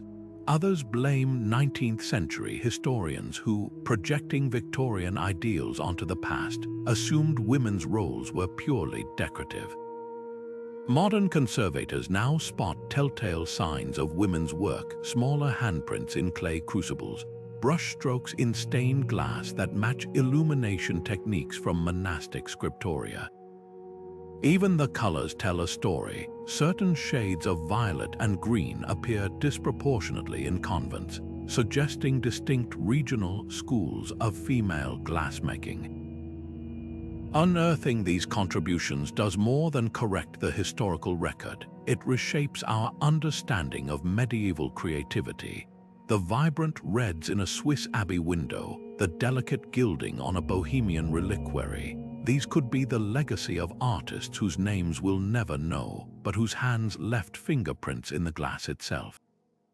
Their absence from official narratives says less about their absence from history, and more about whose stories we've chosen to preserve. As ultraviolet scans reveal women's signatures etched under layers of paint on cathedral glass, we're reminded, sometimes the brightest truths are those hidden in plain sight, waiting centuries for the light to hit them just right. The disappearance of medieval glassmakers echoes through history alongside other lost crafts, vanished techniques that once defined entire eras. Take Damascus steel, the legendary blades that could slice through armor yet bend like willow branches. Their distinctive watery patterns came from a forging process involving specific ores from India and precise temperature controls, a method that vanished by the 18th century despite centuries of mastery. Then there's Greek fire, the Byzantine Empire's napalm-like naval weapon that burned even on water. Its exact formula, guarded like a state secret, disappeared with the fall of Constantinople, leaving modern chemists to debate whether it contained quicklime, petroleum, or some forgotten ingredient. These weren't just isolated losses, they were fractures in humanity's collective knowledge, each disappearance following eerily similar patterns. What connects these vanishing acts? Secrecy emerges as the first thread. Like glassmakers hoarding recipes, swordsmiths and alchemists wrapped their crafts in layers of obfuscation. Damascus steel makers reportedly encoded their techniques in poetry, substituting metaphors for precise instructions. Greek fire's creators allegedly split its production steps among different families, ensuring no single person knew the full process. This protective instinct, meant to preserve advantage, became a fatal flaw. When holders of partial knowledge died without passing it on, the whole system collapsed. A 15th century Persian manuscript laments this very problem, comparing such crafts to a lantern carried by a single man in a storm, easily extinguished. The fragility of apprenticeship systems deepened the risk. Unlike today's textbooks or digital archives, medieval knowledge lived in hands and memories. A master glassblower might teach an apprentice when to add manganese by the color of the flames, a nuance impossible to capture in writing. Similarly, Damascus steel's tempering required recognizing subtle changes in the metal's song as it cooled, a skill transmitted only through years of side-by-side work. When the Black Death wiped out masters and apprentices alike, or when wars scattered communities, these unrecorded nuances vanished instantly. Archaeologists find traces of the losses, half-finished steel ingots abandoned in Mongolian-ravaged workshops, Greek fire nozzles dumped in harbors by fleeing engineers. Economic shifts also played a quiet but devastating role. Just as stained glass became less lucrative when tapestries rose in fashion, Damascus steel declined when gunpowder rendered melee weapons obsolete. Crafts that once commanded royal patronage found themselves struggling in marketplace corners, their masters dying without heirs to their knowledge. A traveler's account from 16th century Syria describes finding the last known Damascus steel smith working alone, his children having left for more profitable trades. His deathbed confession, he'd already forgotten crucial steps of his own craft, yet some disappearances carry whiffs of deliberate sabotage. Venetian glassmakers weren't alone in facing violent reprisals for sharing secrets. Byzantine emperors allegedly blinded Greek fire technicians to prevent defections, while Timur the Lame forcibly relocated entire communities of weapon makers to break their guild networks. Even nature conspired in these erasures.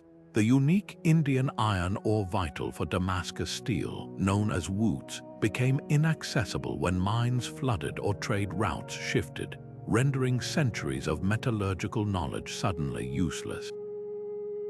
The haunting question isn't why these crafts vanished, but why some survived while others didn't. Contrast glassmaking with its sister craft, pottery. While medieval potters also relied on secret glazes and local clays, their techniques endured. The difference, pottery was ubiquitous, used by peasants and kings alike, creating a broad base of practitioners. Glassmaking and Damascus steel, by contrast, were elite specialties, their knowledge concentrated in few hands. When those hands stilled, the ripple effects were catastrophic. Modern attempts to recreate these lost arts reveal just how deep the gaps run. Scientists using electron microscopes have decoded some Damascus steel patterns, only to find the original smiths exploited nanostructures they couldn't possibly have understood. Laboratories can approximate Greek fire's properties, but Byzantine accounts describe it clinging to ships like living tar, a behavior no modern replica achieves. And as we've seen with glass, even perfect chemical matches often lack the intangible brilliance of the originals. These weren't just techniques, they were entire philosophies of materials, shaped by generations of observation now inaccessible to us. The most unsettling parallel across these losses is how unnecessary they seem in hindsight. A single written formula, a single shared diagram might have preserved them.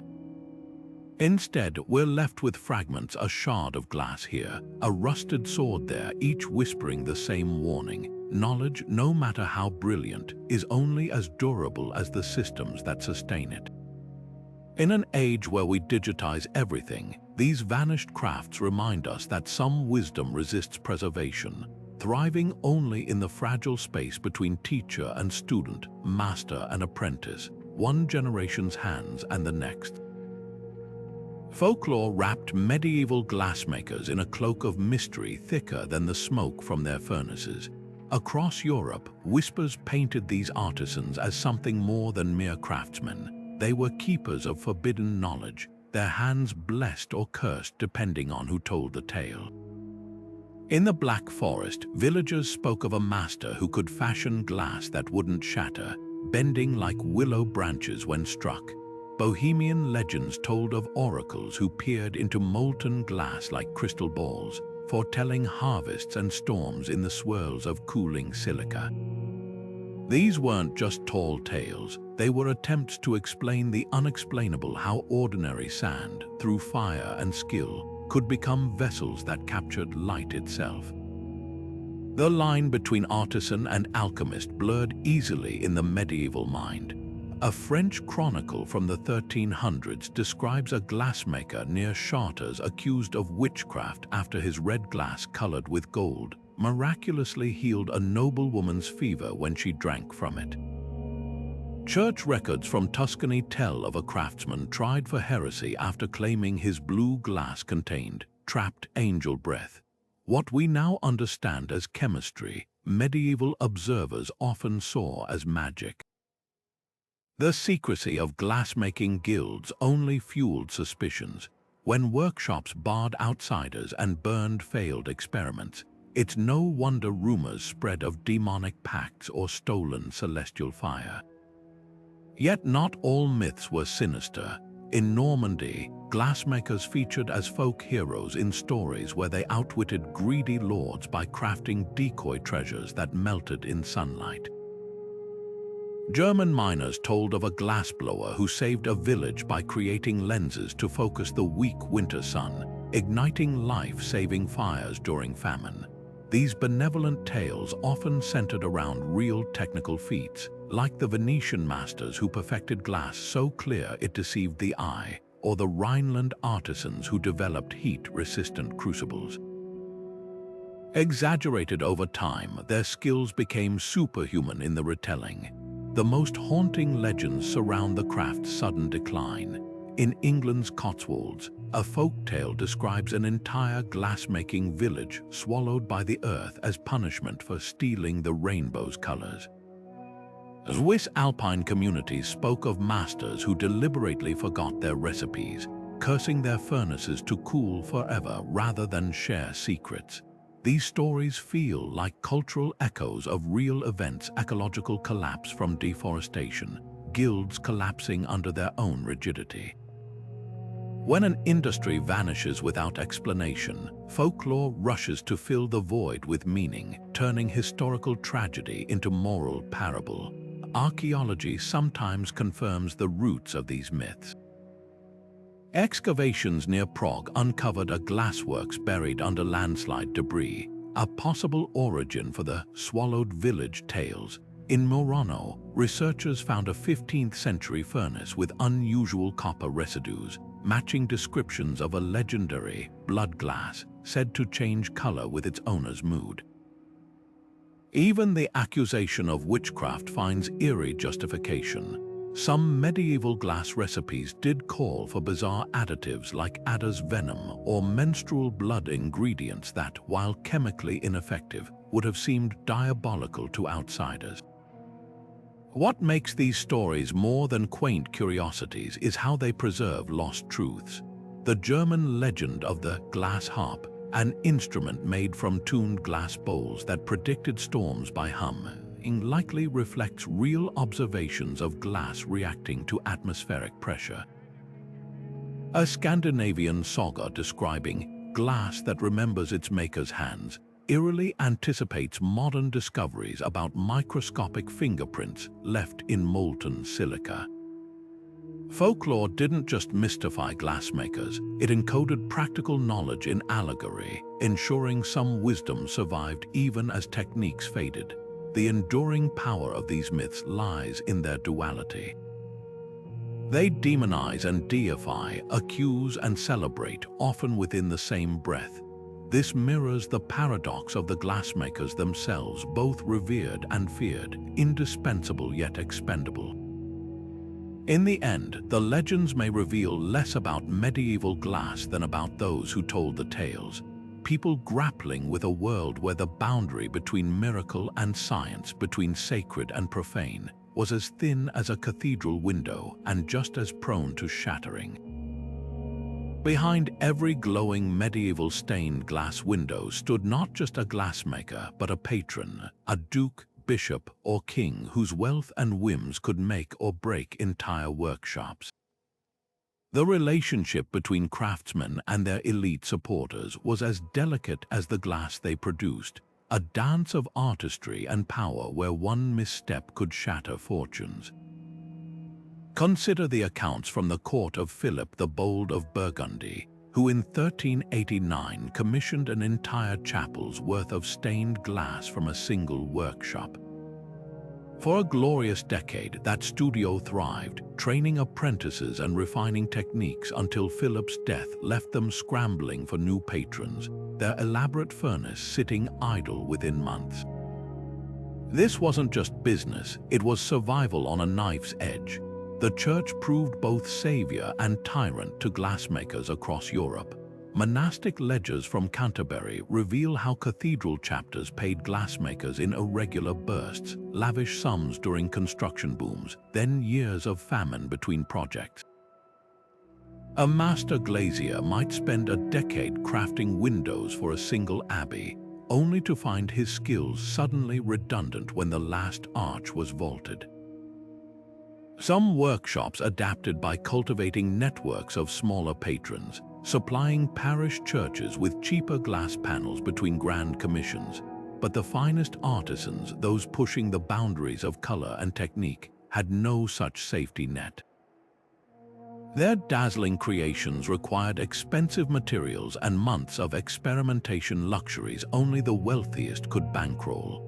When the Bishop of Chartres abruptly cancelled a major window order in 1422, records show 3 master glassmakers left the city within the year, their life's work packed into donkey carts. Royal courts offered even more precarious support.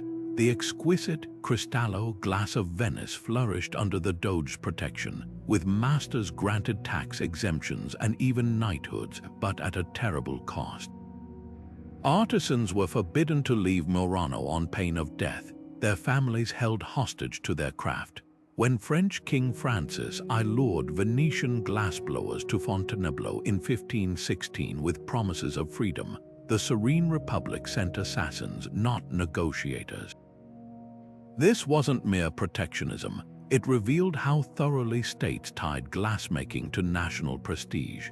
A prince without his own glassworks was like a knight without a sword, diminished in the eyes of rivals. Yet when fashions changed or treasuries emptied, these same princes abandoned their artisans without hesitation.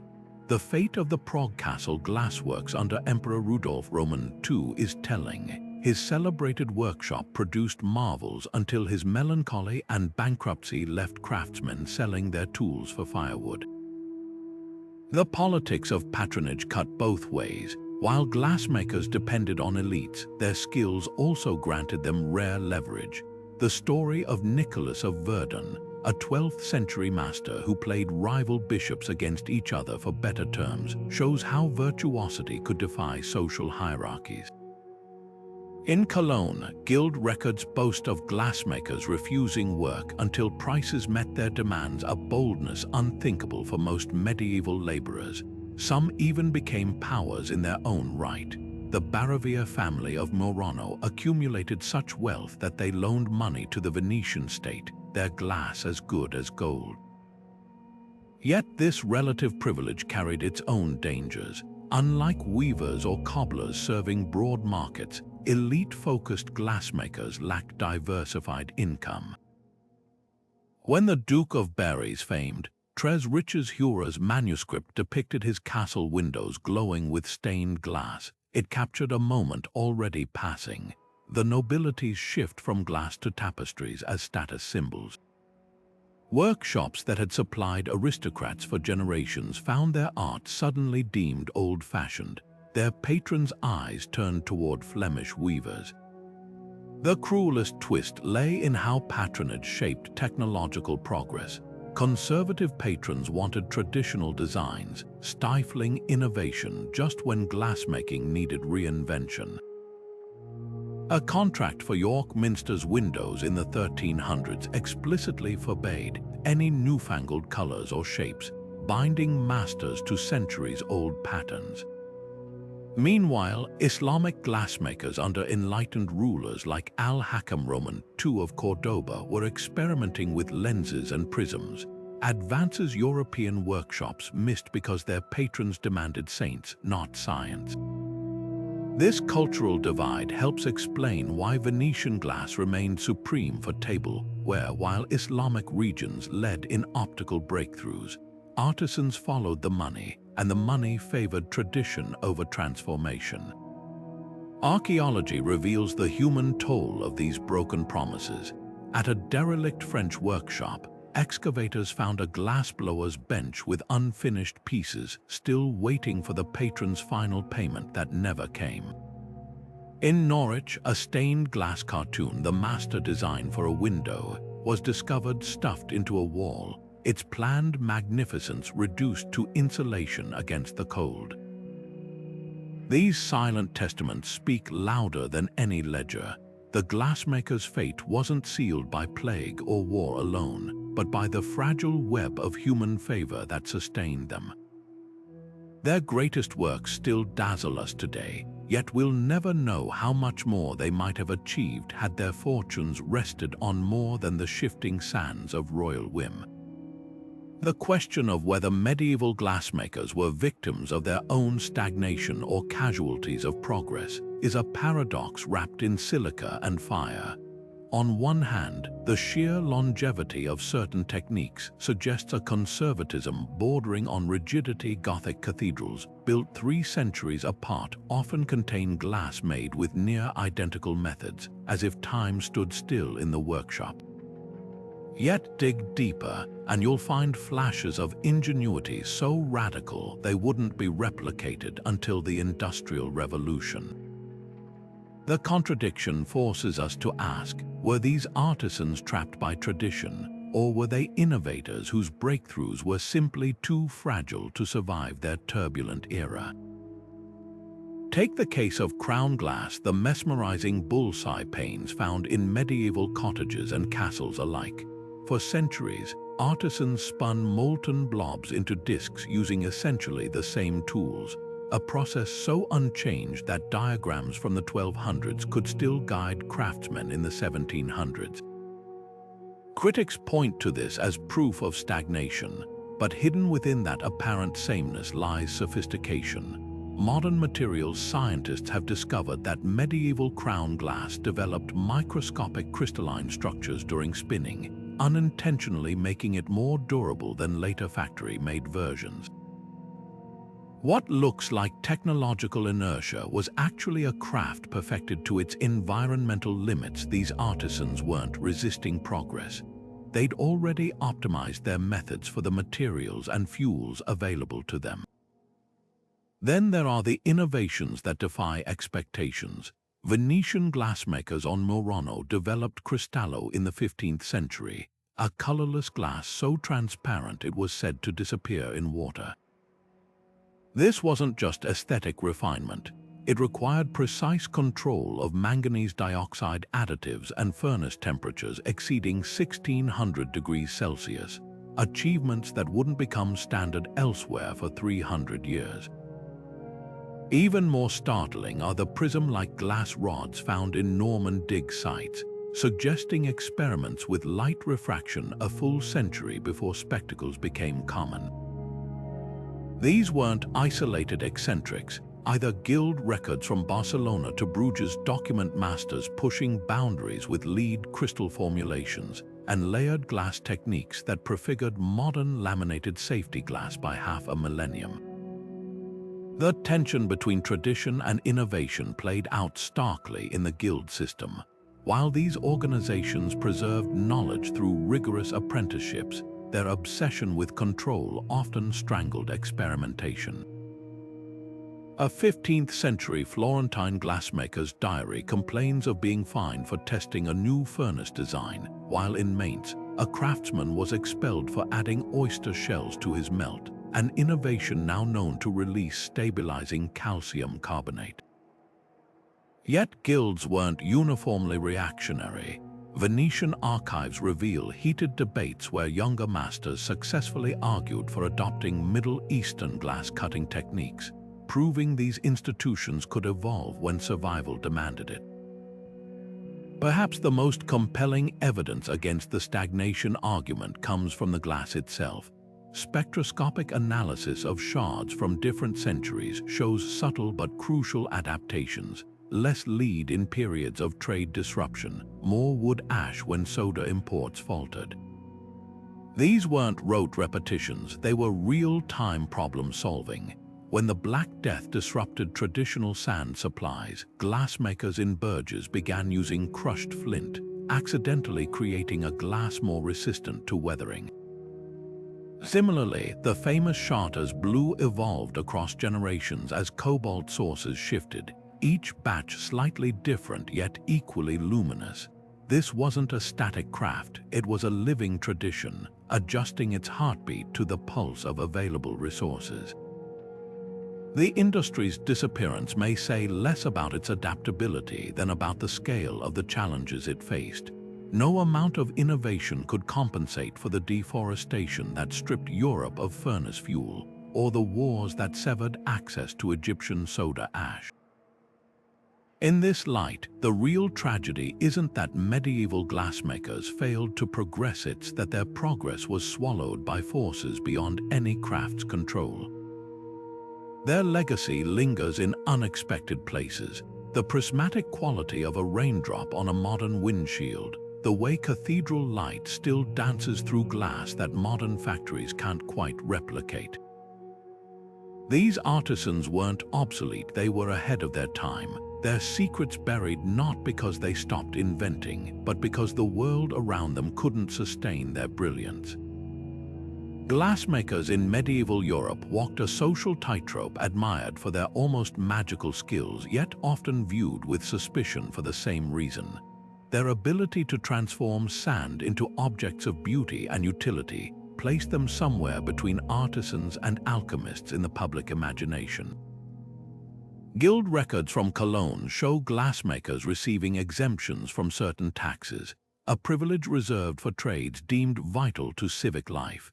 Yet those same documents also describe glassmaking families required to live outside city walls, their workshops kept at a distance like leper colonies.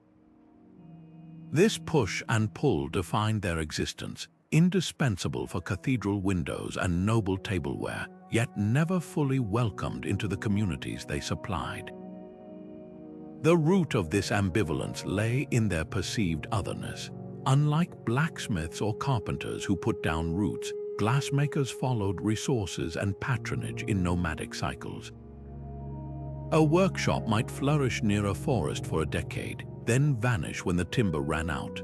Tax rolls from Normandy track a single family of glassmakers across 5 towns in 20 years, a mobility that unsettled sedentary medieval society. Chronicles from Augsburg describe them as smoke people, not just for their furnaces' constant emissions, but for their ephemeral presence, here one season and gone the next. In an era where identity tied tightly to birthplace and parish, such rootlessness bred distrust. Religious attitudes compounded the tension, while the church celebrated stained glass as divine light made manifest. Some clergy eyed the makers themselves with unease. Manuscripts from Cluny Abbey contain startling passages comparing glassmakers to the biblical Tubal-Cain, forger of all instruments of bronze and iron, a figure some medieval theologians linked to forbidden knowledge.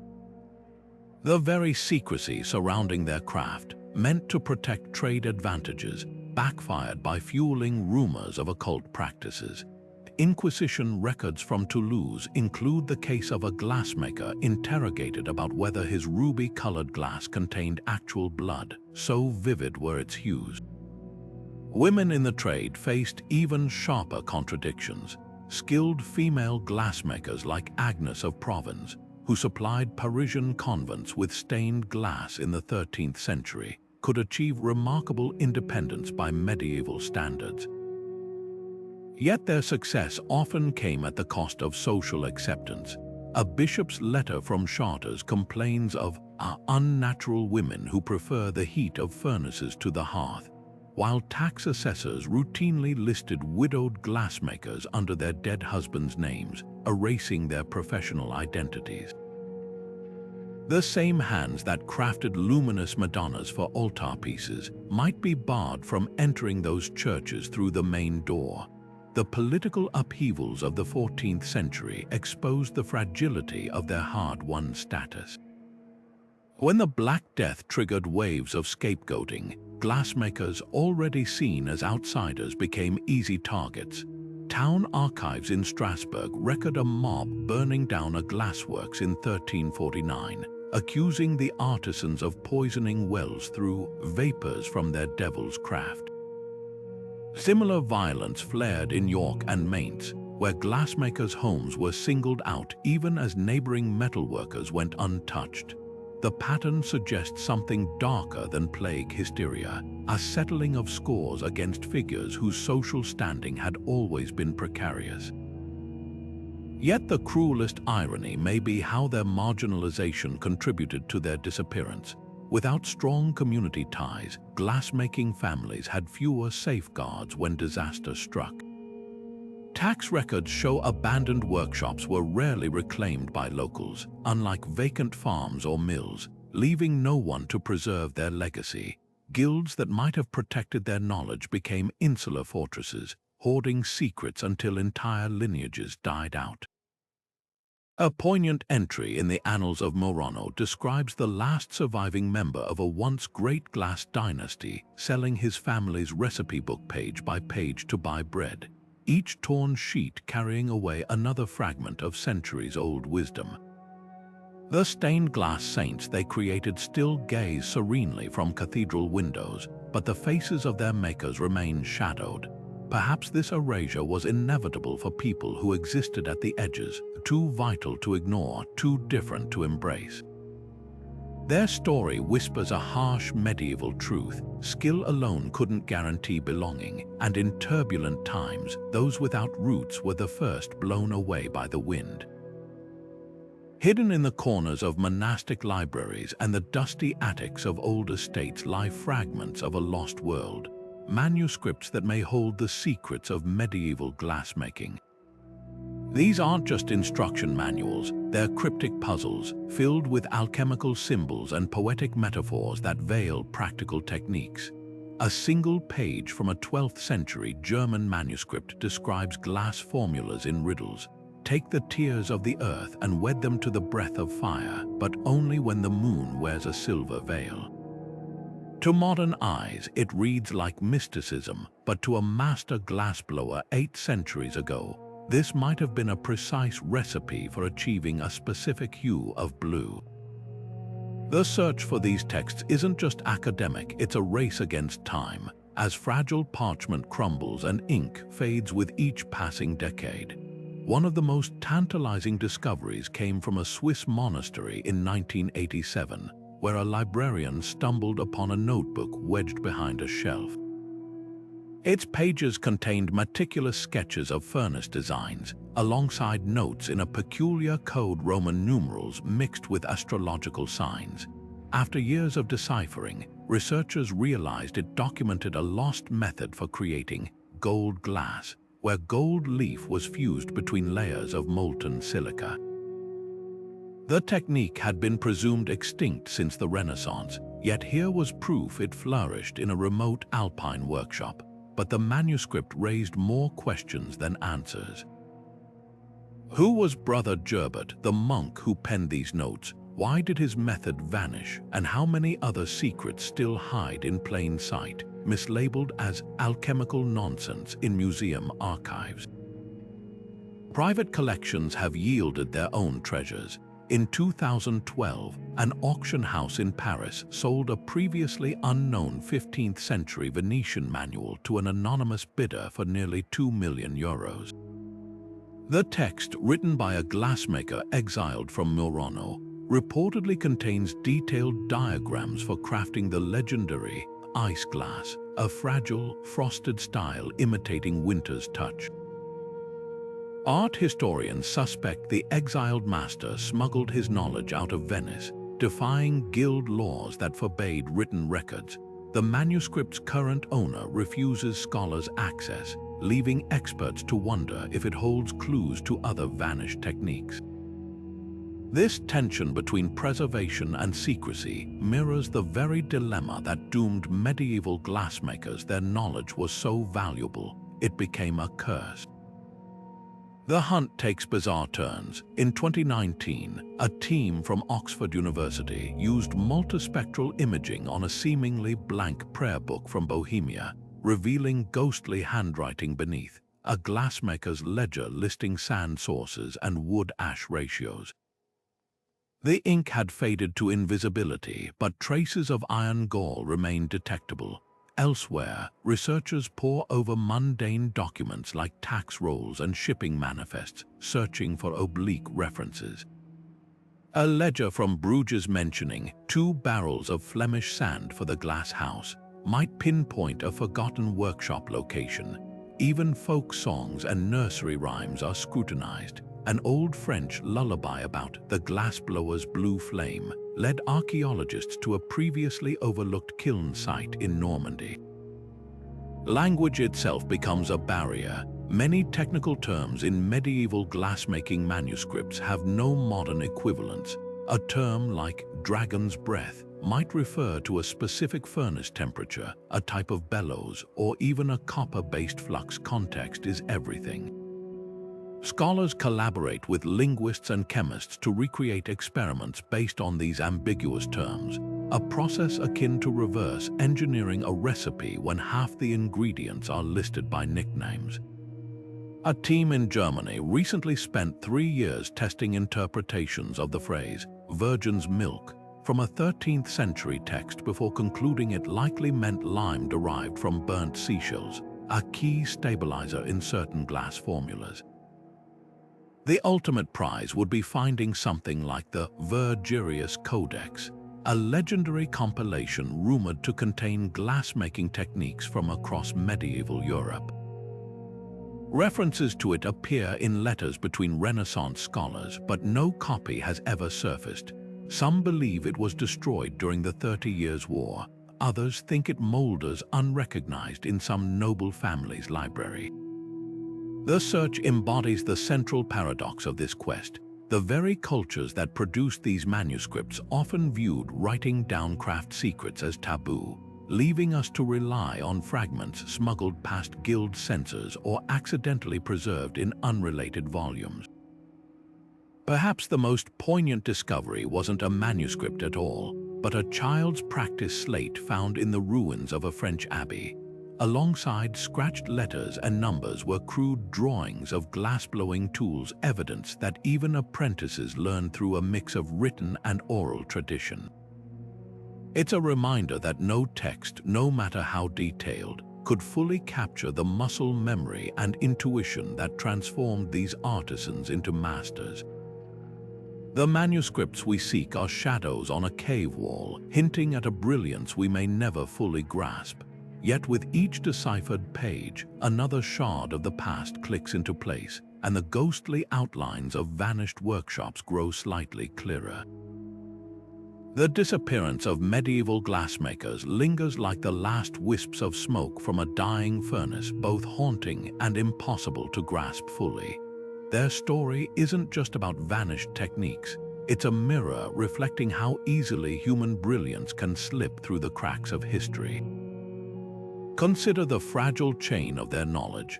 A master teaching an apprentice the exact moment to add manganese by the flicker of furnace flames.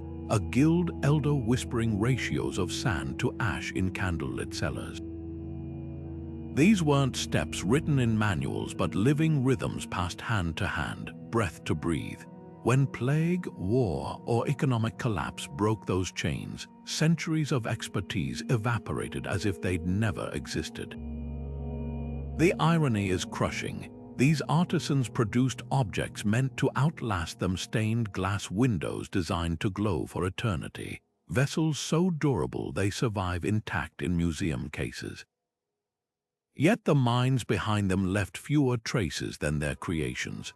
Archaeology offers glimpses, a thumbprint preserved in a cooled glass blob, a furnace's ashy outline in a riverbank. But the essence of their craft, the intuition that told a master when molten glass was ready to blow, the folk songs used to time cooling cycles, those nuances died with the last keeper of the secrets. Modern scientists can analyze the chemical composition of medieval glass down to the atom, but they can't replicate the lived experience that turned recipes into art. What makes their loss so poignant is how unnecessary it feels in hindsight. A single written formula buried in a monastery ledger, a single apprentice spared by the Black Death, might have preserved entire lineages of knowledge. Instead, we're left with fragments whispering tantalizing possibilities.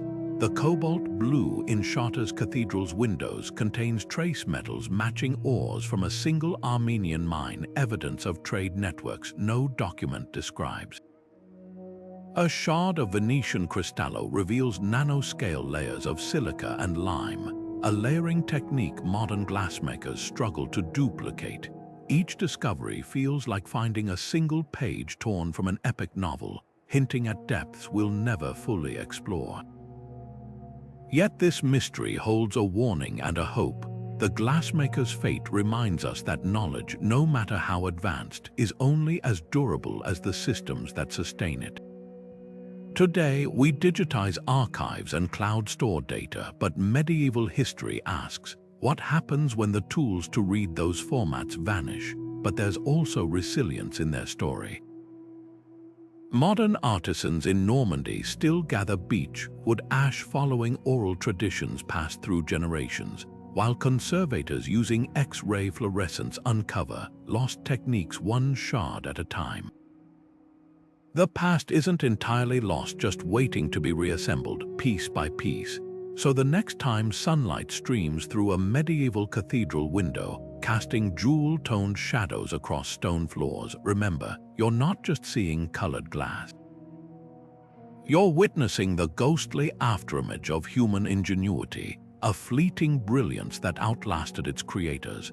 The glassmakers may have disappeared, but their legacy lingers in every fragment we're still learning to decipher. Perhaps the real lesson isn't that their knowledge was lost, but that it's still out there, hidden in plain sight, waiting for the right light to reveal its